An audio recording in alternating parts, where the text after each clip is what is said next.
Okay, we got a 2020 Honda CR-V. Basically, what we end up doing, we end up adding the shock sensor to the factory alarm system. Therefore, you don't have to install another alarm, and you definitely don't have to carry another fob around.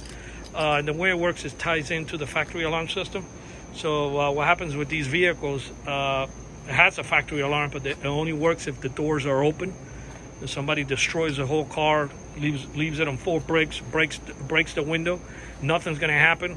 The only way that the alarm will fire off if the doors are open.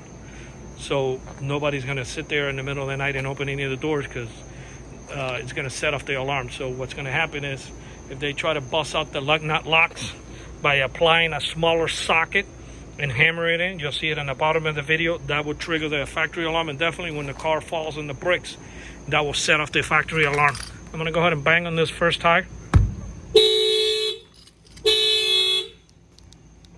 That disables the alarm by hitting unlock on the remote control.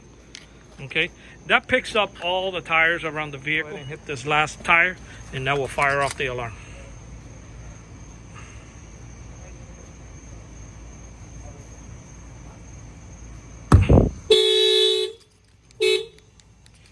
Our numbers are 305-298-4814. That's 305-298-4814.